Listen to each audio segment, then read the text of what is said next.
This episode of Eat the Rules is brought to you by You on Fire. You on Fire is the online group coaching program that I run that gives you a step-by-step way of building up your self-worth beyond your appearance. With personalized coaching from me, incredible community support, and lifetime access to the program so that you can get free from body shame and live life on your own terms. Get details on what's included and sign up for the next cycle at summerinanen.com/you on fire. I'd love to have you in that group. This is Eat the Rules, a podcast about body image, self-worth, anti-dieting, and intersectional feminism. I am your host, Summer Inanen, a professionally trained coach specializing in body image, self-worth, and confidence, and the best-selling author of Body Image Remix. If you're ready to break free of societal standards and stop living behind the number on your scale, then you have come to the right place. Welcome to the show.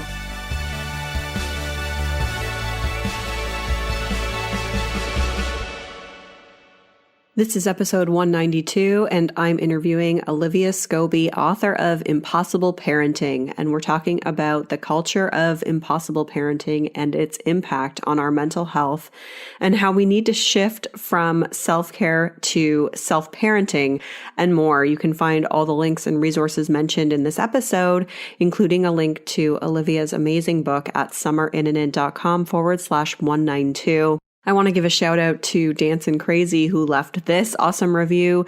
Game changer. This podcast was a game changer for me when it came to changing my relationship with my body. Can't recommend it enough. Thank you so much. Short and sweet. I love it. Thank you so much for that awesome review.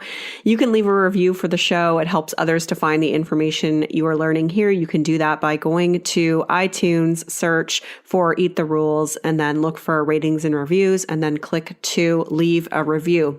You can also help me out by subscribing to the show via whatever platform you use to listen to podcasts, whether that's Apple Podcasts, Stitcher, Spotify, YouTube. I'm probably missing some of those, but any of the different places that you listen to podcasts. And if you haven't already done so, get the latest and greatest version of the 10-day body confidence makeover. It's brand new, just came out at the beginning of March 2021. Go to summerinanen.com/freebies and you'll get those 10 steps to take right now to feel better in your body. I'm really excited about this episode. I'm obviously a parent. I know that there's probably a large percentage of you listening to this podcast who maybe aren't a parent, and that's totally okay if you want to skip through this one. Although I do think it just speaks to, just like the cultural expectations that we have in general. And it can be helpful even just from understanding like our own relationship with our parent in terms of the expectations that they had depending on the generation that they grew up in and how that kind of manifested into their parenting and their own paternal mental health, I should say, and how that really formed, the relationship that we have with them. And one of the other things that we talk about in this episode, which I think is pertinent to anyone, regardless of whether you're a parent or not, is just that there's going to be a certain amount of relational trauma between parents and their children. Like as a parent, you sort of go into parenting thinking like, okay, I want to try and do everything right because I want to avoid traumatizing my child in any way, because the trauma that we had when we were children really sticks with us. And I think that in the context of the work that I do, a lot of that is around comments made about our body or seeing our parents dieting, and how that influenced our own relationship with food and our bodies and created these sort of, incidents of trauma that shaped who we are and how we show up in this world today. And it was such we get to this later on in the podcast, but just how, you can't avoid traumatizing your child. I mean, obviously there's a difference between, like intentionally hurting someone or being abusive, but trying to avoid any kind of relational trauma at all sets this standard for impossible parenting, which is obviously the title of Olivia's book. And I was kind of surprised, to be honest, because you just, when you're a parent, like I'm, my son's 2.5 at the time of this recording. So you really start to think about like, okay, well, you want to try and do everything right to avoid like screwing them up, but it's literally impossible. It is impossible. And I think it's important for for us to understand as well, just from the perspective of being a child of somebody and having grown up and, knowing that like in a lot of instances, our parents were probably just doing the best that they could. And it can help foster forgiveness in areas where perhaps we are holding a lot of anger. And again, it's like forgiveness is not about saying that what they did was okay, but rather it's about finding that kind of peace and understanding within yourself. And I'm probably going off too far on that tangent. And then the other thing we talk about here that is really pertinent to everyone is just this idea of switching from like a model of self-care to a model of self-parenting. And I think that is like, that's applicable to everyone. So, I wanted to kind of preface this episode with that information for you, because if you're not a parent, you might be like, I'm going to skip through this. And that's totally fine too. But I feel like there's some things that we thread in here that are really applicable to everyone. And I really loved reading Olivia's book. I wish I'd had it when I was a couple years ago or 2.5 years ago before I had my son, but it was still super, super helpful now. So let's get started with this show. Olivia Scobie is a queer social worker who specializes in perinatal mood, birth trauma, and parental mental health. She is the executive director of Postpartum Support Toronto, a not-for-profit that provides barrier-free access to mental health support for new parents having a tough time adjusting to life with a baby, as well as co-founder of Canadian Perinatal Mental Health Trainings. She believes in the healing powers of fresh baked bread, telling your story, and supporting family through difficult times. Olivia was actually one of my clients many years ago when I first started doing work around healing your relationship with food and your body. And we've stayed in touch ever since. And I'm actually quoted in her book, and I'm super, super grateful for that, just as it relates to healing your relationship with your body. But it's so cool because I think that I admire her work so much. And I just feel really honored that I got the chance to work with her. She said it was fine that I talked about this, by the way. I never breach that client, the privacy agreements that we have, but we had talked about this in advance. So anyways, I just wanted to share that too, because I'm just like kind of fangirling on her, even though she did work with me in the beginning, and that's how we originally met each other. Okay, let's actually get started with this show. Here we go.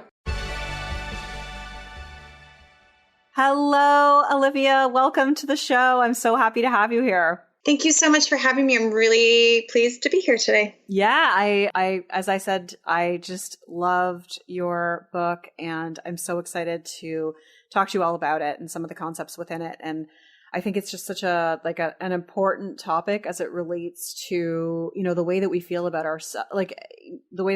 ourselves in general is so closely tied to kind of the way we feel about ourselves as parents, and all this stuff is really interconnected to the work that I do. So I'm excited to kind of dive into it.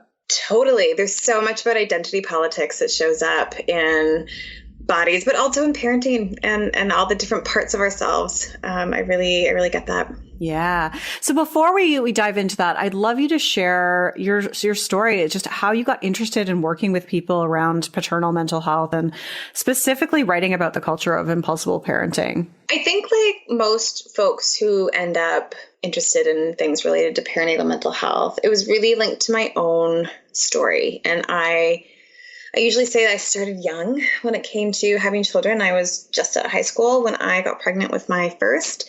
And I had a really idealized vision in my head about what it was going to look like being a parent that was largely based on the Gilmore Girls. I really saw myself as like a Lorelai Gilmore in this situation.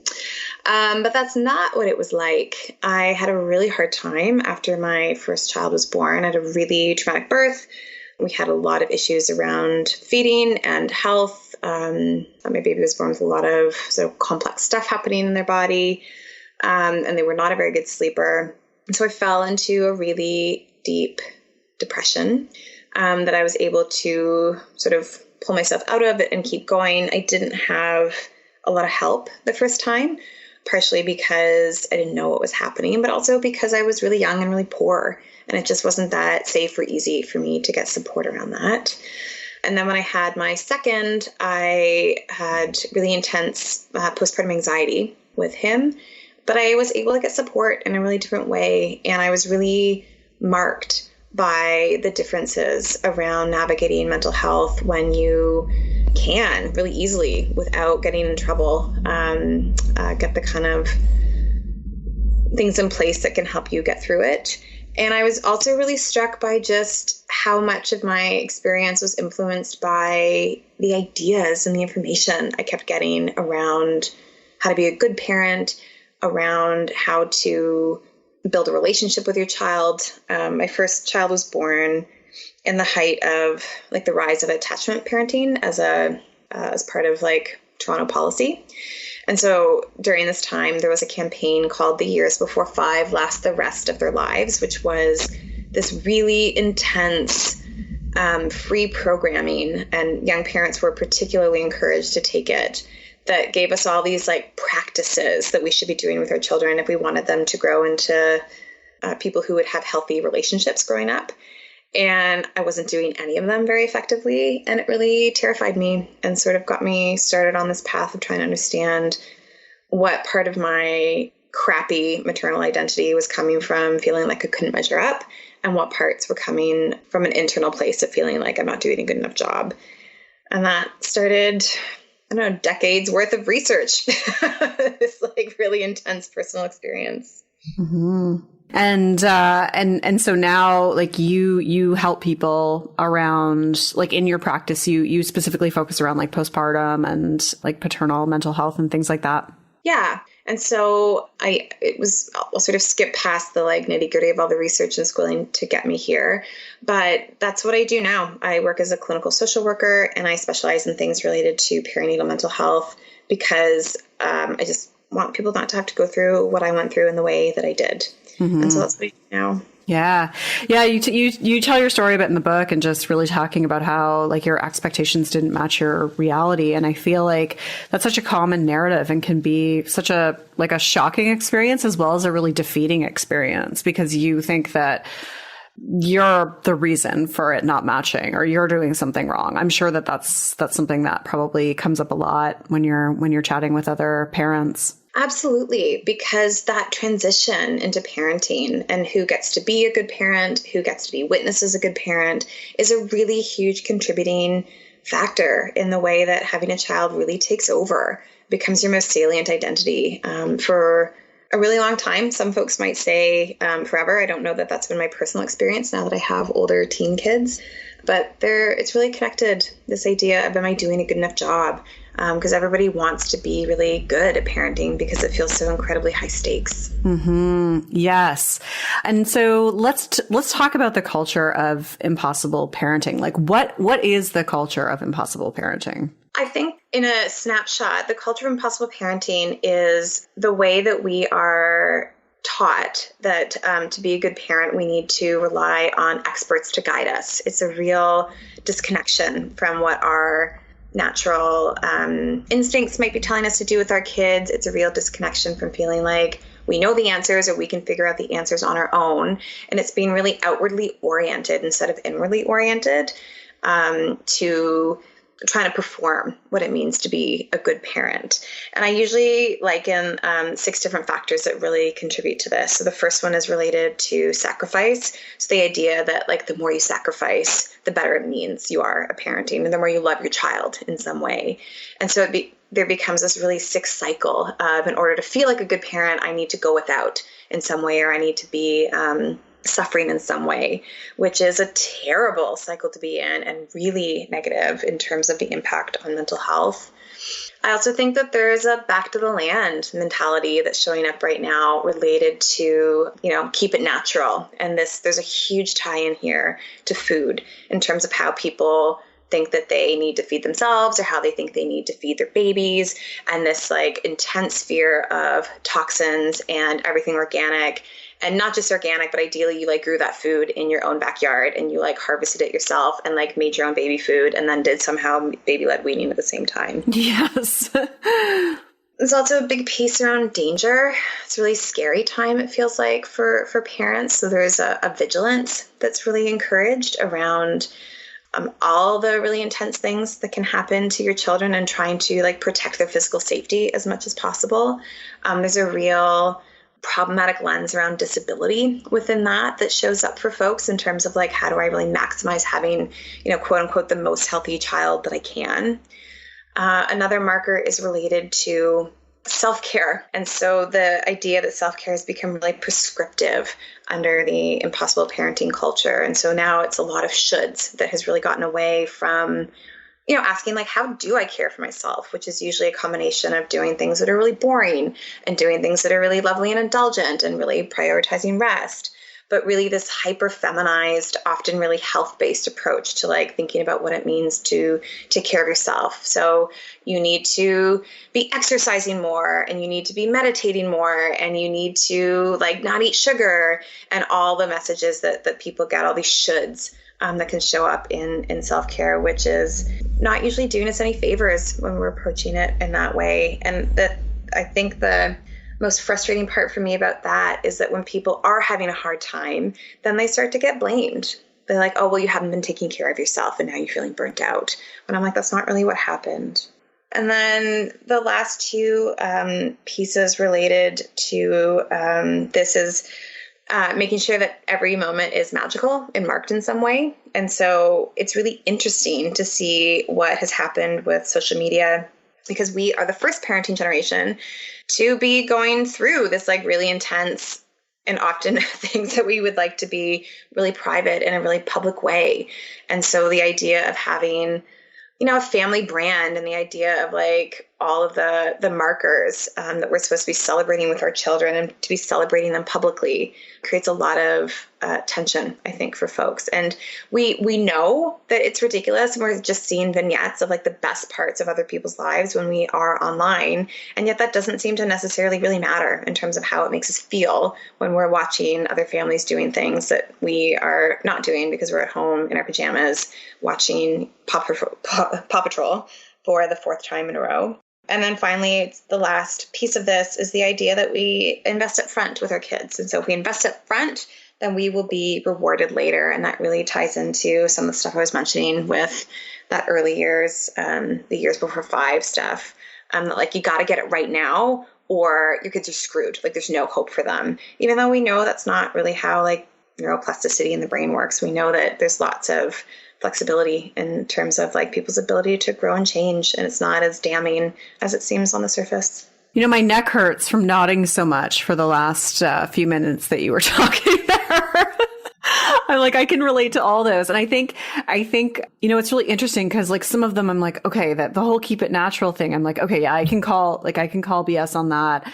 Like that one doesn't trigger me, but then there's other ones that do. Like there's, there's other aspects that you mentioned just in terms of, I think in particular, probably like the more you sacrifice equates to like the more you love, that like I feel really impacts, and the invest up front, be rewarded later for sure. For me personally, really impacts the way I feel about myself as a parent.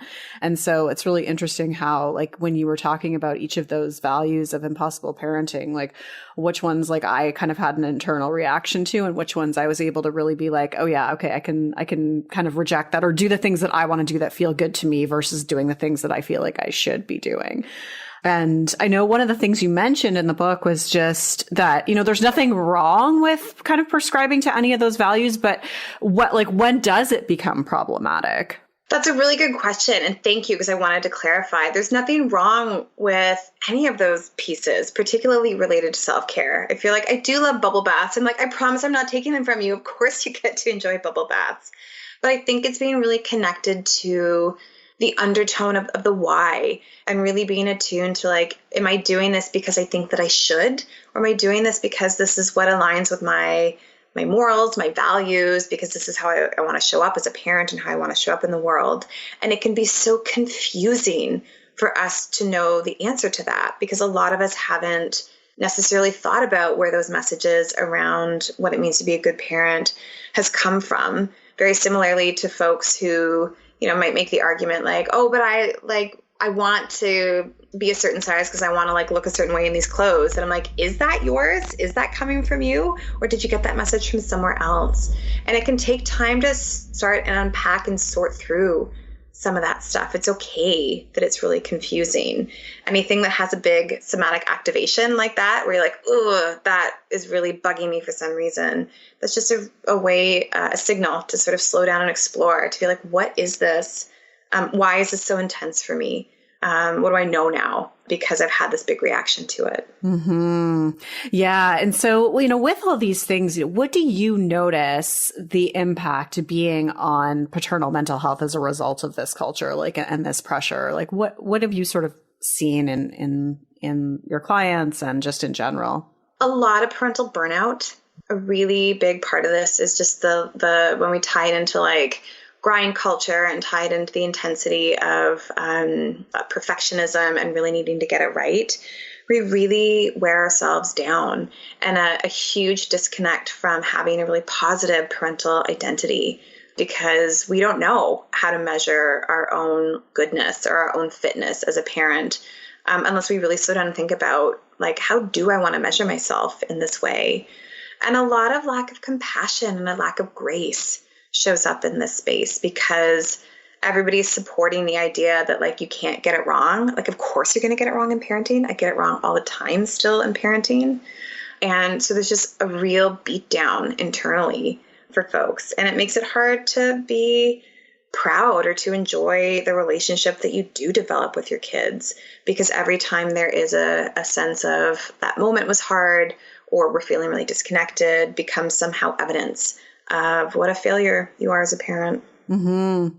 Yeah. And I think, it's so hard, I think, because we all have sort of these moments or memories that we have of growing up where, one of our parents said something or did something, and that sort of, shaped beliefs that we had about ourselves. And I'm kind of talking outside of things like major trauma or, abuse or anything like that. But just, things that people will say, in the work that I do, people will remember someone saying to them, a parent saying to them, oh, you better watch what you eat. And then that sort of starts to shape their behavior. So because we all kind of remember moments like that, and that shapes the beliefs we have about ourselves now, we're all trying to prevent those moments from happening to our own kids. And I think does that make sense what I'm saying? Oh, 100%. 100%. And the thing that I find so interesting about that is that I don't think it's possible to know how our children are going to hold us as they grow and develop. So we can guess as to what we think will be upsetting for them, but I think we're really bad at guessing, because we are only one influence on their life, that they have often another parent and extended family members and friends as they get older, and daycare providers and teachers and. But the thing that I find so interesting is that when we have the awareness that I don't want to give my kid this. So my parents, for example, somebody saying my parents were really awkward talking about sex to me, so I'm going to be really awesome about how I talk to my kids about sex, starting with consent politics at infancy. Some folks will be concerned, well, my parents always made me feel bad about my body, so I'm going to be really intense about body positivity and body neutrality. And that's not the stuff, I think, that our kids hold us to account for, because we've thought really carefully and critically about that. It's these one-off comments or decisions that we make that we're I hadn't realized that you felt that way. I wish you would have told me at the time if they were old enough, or I wish you would have talked about this earlier. And it just can get really confusing. And then we get defensive in a way that we probably thought that we never would, because we're but I gave you such positive messaging around sex, and I gave you such positive messaging around bodies. Why are you so upset that I didn't also give you positive messaging or messaging that you wanted about garbage and recycling? And I use that example because my own kids give me a really hard time about that stuff. So I personally have ruined, I've started climate change personally. And they have a lot of questions well, why didn't we do this? And I was that wasn't a thing. I just didn't do that in my own childhood. That's only a thing now. So there's a lot of just intergenerational stuff that comes up in that. Oh, that's so interesting that you say that. I could see myself having the same experience. And I think, it's to your point though, it's you can't avoid, as hard as you try to sort of avoid those things, it's going to happen. You cannot be perfect. And I think that it should happen. I think that that's a normal part of our own identity development, whether that's when they're really young and when you have a 2 or 3-year-old who's really separating from you and there's a lot of conflict in that separation, that's really normal. Whether that's happening with a teen or as an adult, kids learn a lot, not just about relationships, but also about repair and how to like hold each other to accountability, how to say when something doesn't feel okay for you, set a boundary. There's something really important and rich in those lessons that requires some tension and some conflict. That's a really good perspective. And so one of the things I wanted to ask you is just, the culture of impossible parenting. How has that evolved and changed over the years? Because it's so interesting to me that in a culture where it seems like, and I'm going to talk about this in a very, heteronormative way, but like where women are becoming more liberated, it's as if like these expectations continue to increase, like, and it's actually working against us.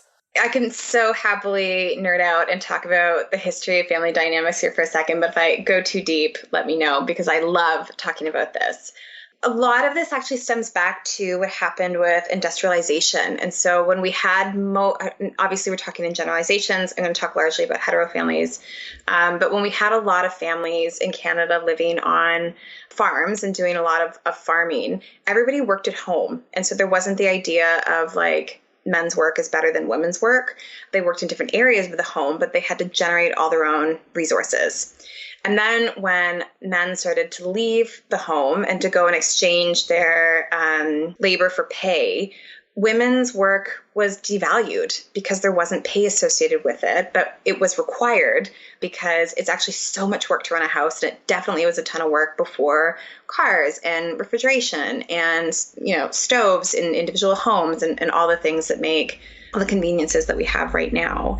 And so that really set us up for a really rough start around the idea of like working outside of the home, being seen as superior and wage worthy, and then anything done in the house that is care work or reproductive work being seen as just, quote unquote women's work, which we know is not true.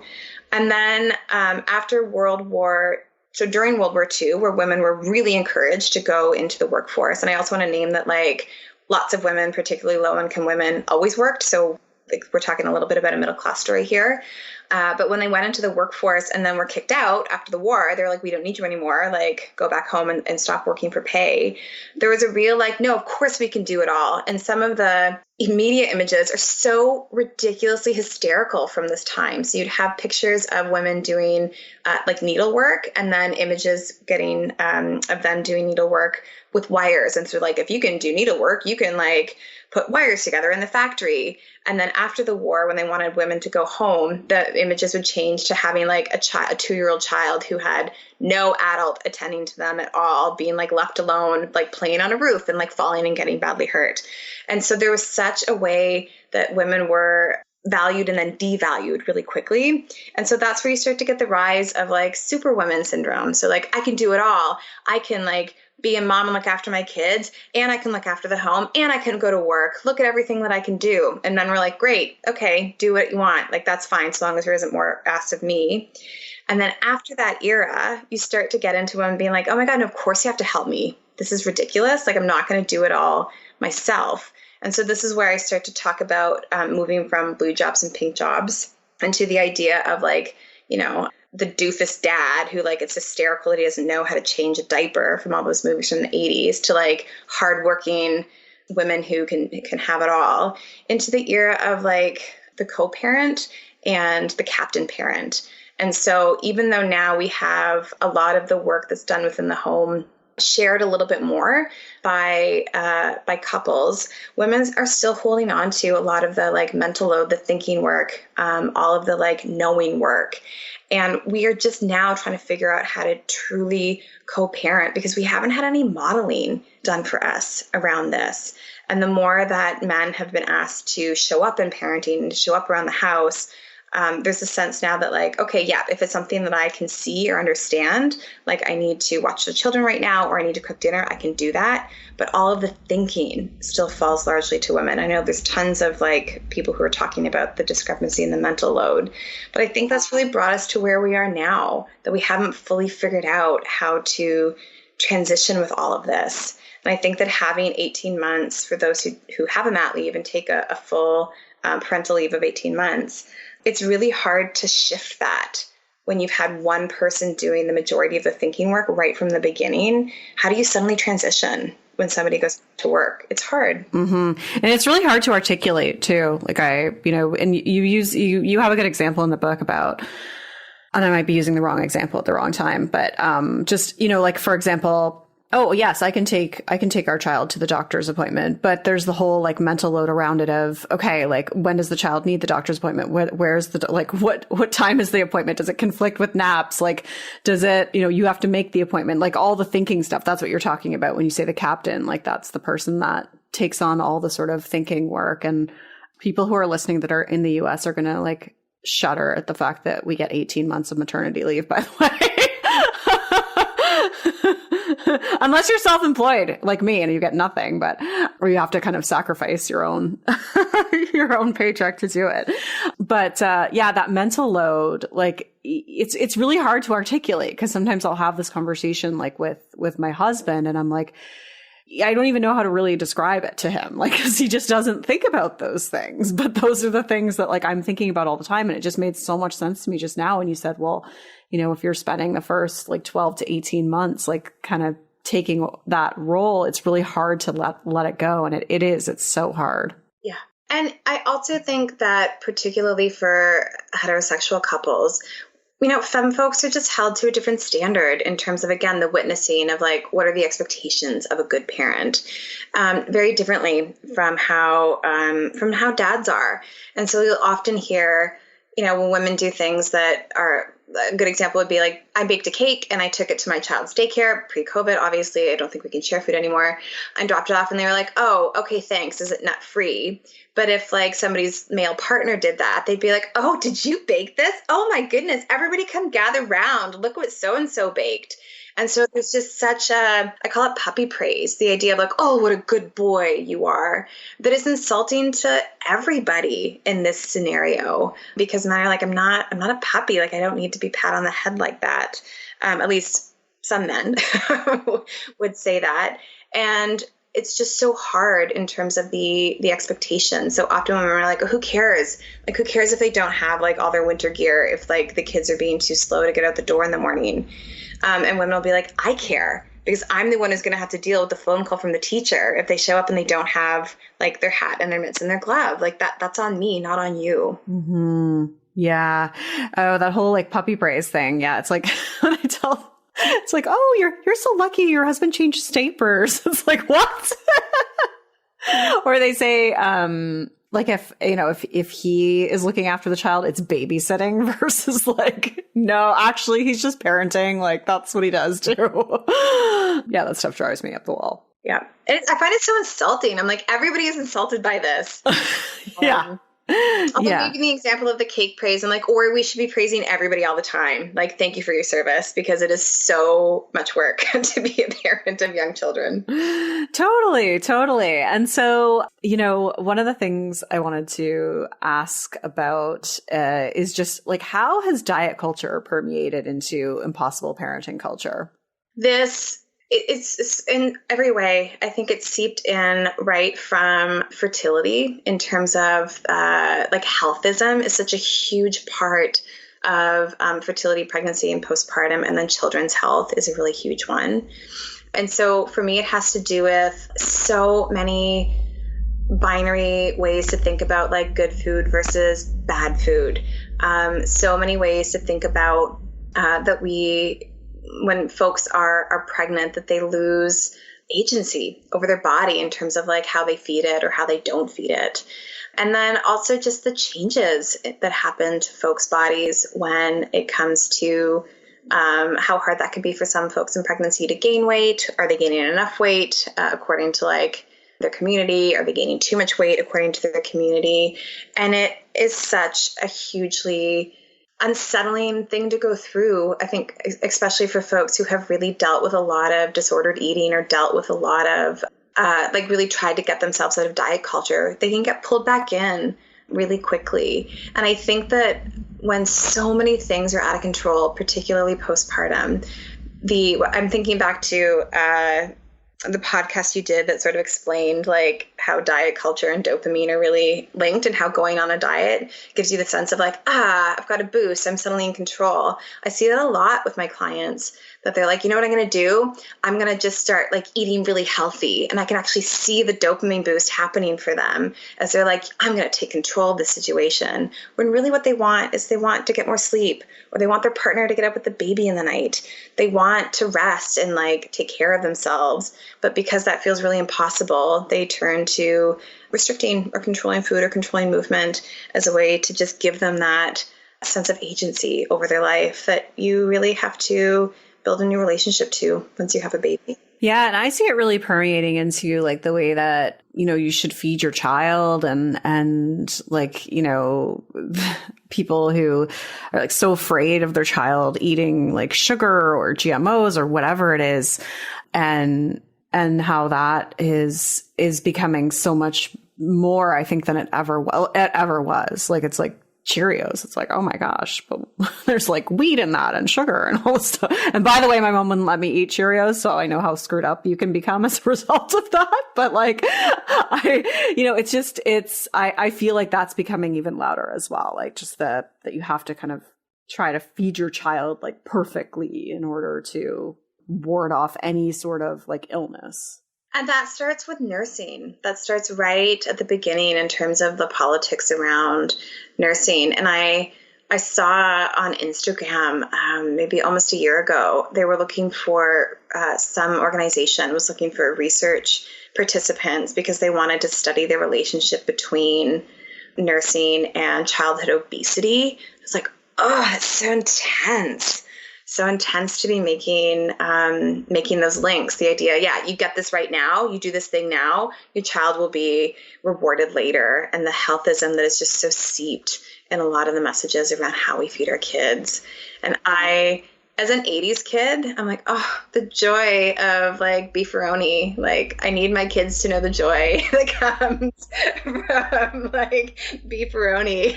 It was such a positive part of my own childhood.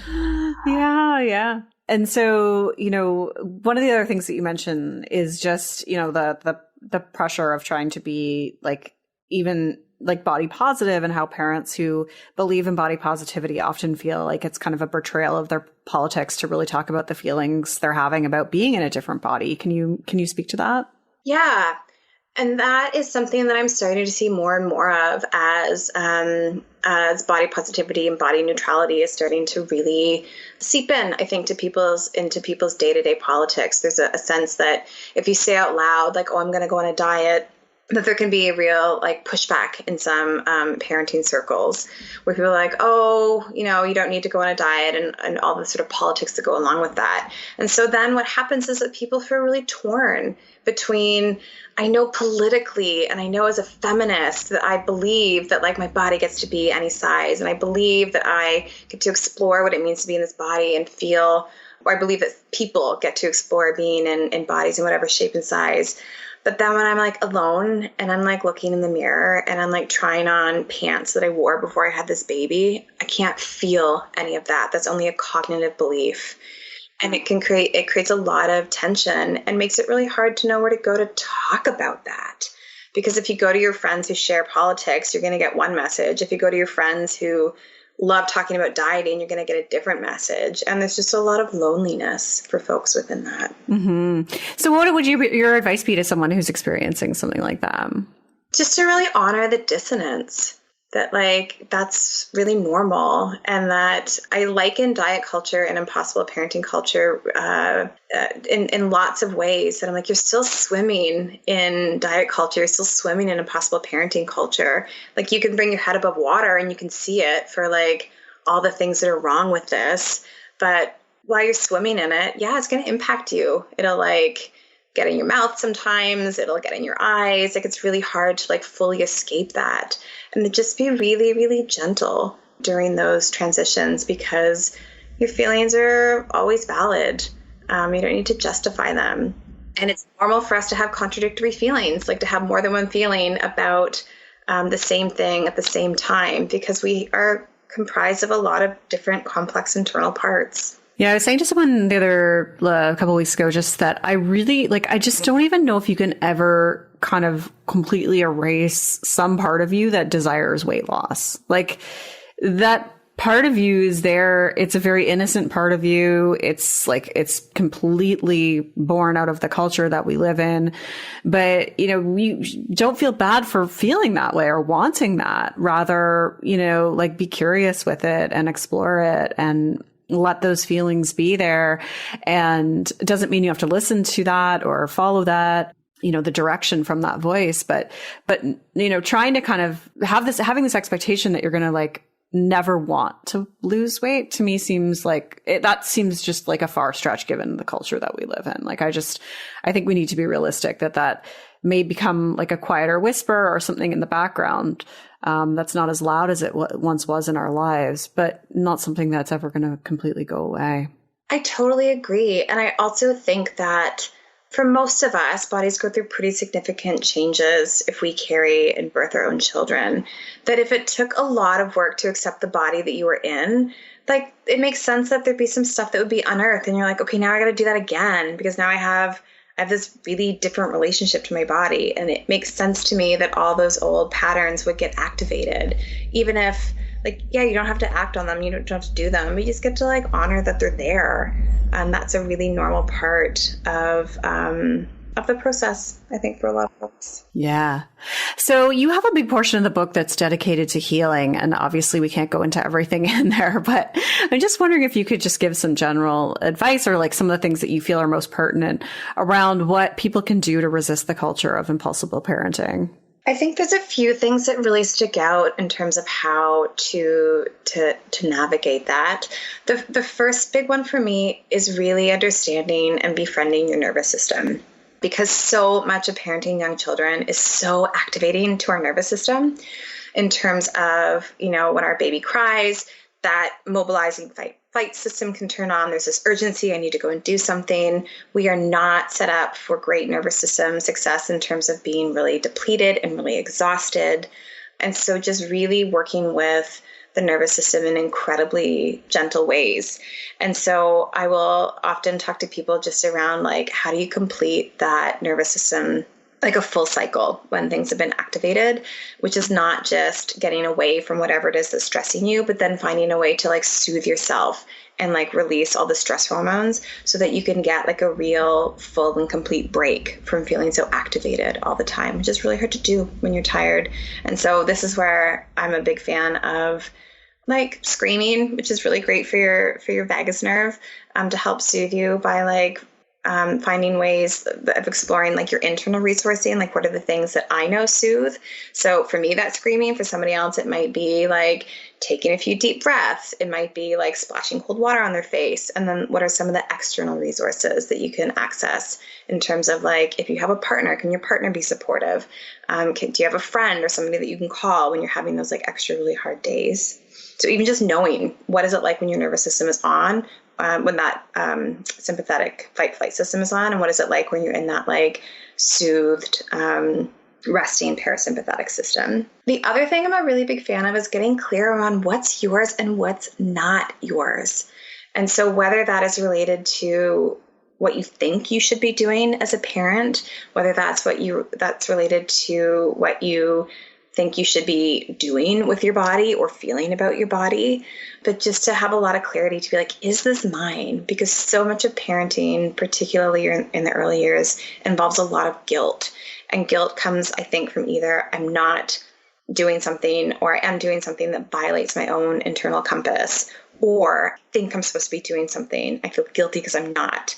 And knowing which side the guilt is coming from will really impact what you do next. Because if it's something that you is violating your own internal system, and like you can just change that, you can work on that, or you can soothe that. Like there's stuff you can do, but there's not much you can do if you're trying to live up to somebody else's expectations, other than like let that shit go. It's not yours. It never was.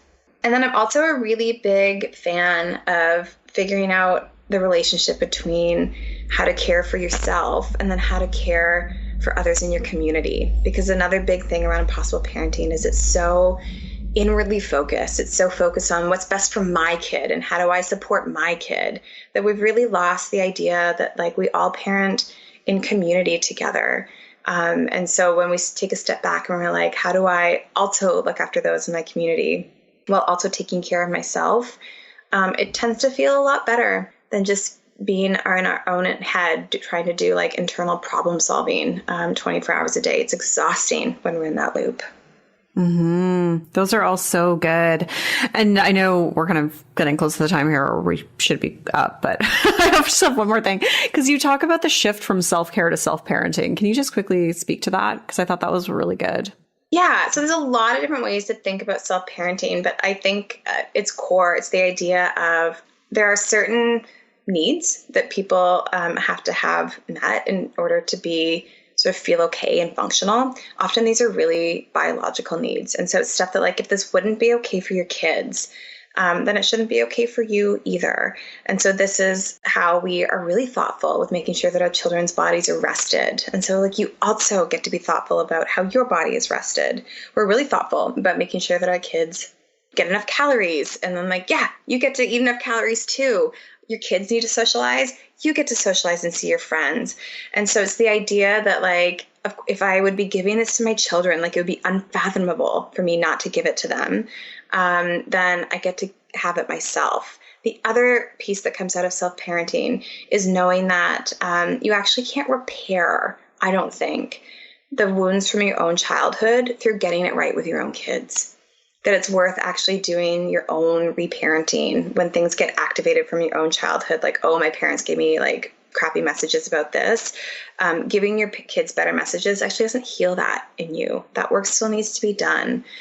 So just being aware that like when stuff gets activated, it's your work and that's okay. So helpful. That's so helpful. I love the way you describe self-parenting there. It's such an easy way to think about it, but something I'd never really kind of, thought about it in that way before. But it's so that perspective is really great. So thank you so much. I mean, there's so much more. I had so many more things that I could and would talk to you about.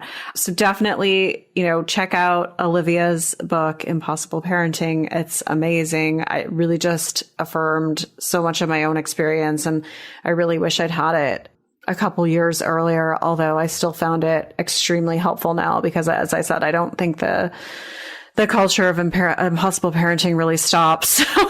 Once your child hits a certain age, it just sort of morphs into something different. And so, yeah, where can people find more of you, Olivia? So you can check out my website, which is just really simply oliviascobie.com. I also run an organization that is an online organization now called Postpartum Support Toronto. So if people are struggling with their mental health, you don't need to live in Toronto. We have tons of resources that are free, and we try to reduce barriers so that if somebody says, I'm not having an okay time, that there's something immediately that you can do to support yourself. Amazing. Thank you so much. This has been wonderful. And I'm just so glad that we got to catch up in this way. Thank you so much for having me. We didn't talk about it today, but summer was my entry point into anti-diet culture. So this was very exciting for me to be here today. Thank you so much, because I've been very impacted by your work over the years. Thank you. Well, yeah, I mean, we worked together. It was like quite a long time ago because I was still living in Toronto at the time. And so, yeah, that would have been like over 6 years ago now because I remember. And so I feel like I've evolved a lot too. And I know you've been sort of following along with that as well. But I appreciate you having me contribute a couple lines to the book and perspectives as well. That was really, really awesome. Yeah. And you know what? I know we're done, but I like the word evolve because it actually, my mind is a bit blown, I think, like taking that program from my own experience of being in a dieting relationship with my body. But it's something that does take years to really work through that like the entry point of like, oh my God, you don't have to diet was so revolutionary. But it took me probably years to really make meaning of that, which is why I've been following along. Totally. Yeah, absolutely. I mean, it's just so permeated in when you've been doing and thinking that way for decades. It's like it takes a while to really undo it all. And there's so many different layers to it, as there is with all the stuff that you talk about too. So yeah, it's just, it's a lot bigger than just kind of the surface level statement of, resist dieting. Well, thank you so much, Olivia. It's been amazing. And I'll link to everything in the show notes for people to find more of you. Awesome. Thank you. Thank you. Rock on. I love that interview so much. Olivia's book is amazing. It's called Impossible Parenting. You can get it pretty much any online place that sells books, or probably a bookstore near you. Actually, I don't know if we would be able to get it in the US in a bookstore, but so look online. It is available there. Highly recommend it. And I hope that you enjoyed this one as much as I did. You can find all the links and resources mentioned at summerinnanen.com/192. And I will be back with another episode soon. Thank you so much for listening. Rock on. I'm Summer Innanen, and I want to thank you for listening today. You can follow me on Instagram and Facebook at Summer Innanen. And if you haven't yet, go to Apple Podcasts, search Eat the Rules, and subscribe, rate, and review this show. I would be so grateful. Until next time, rock on.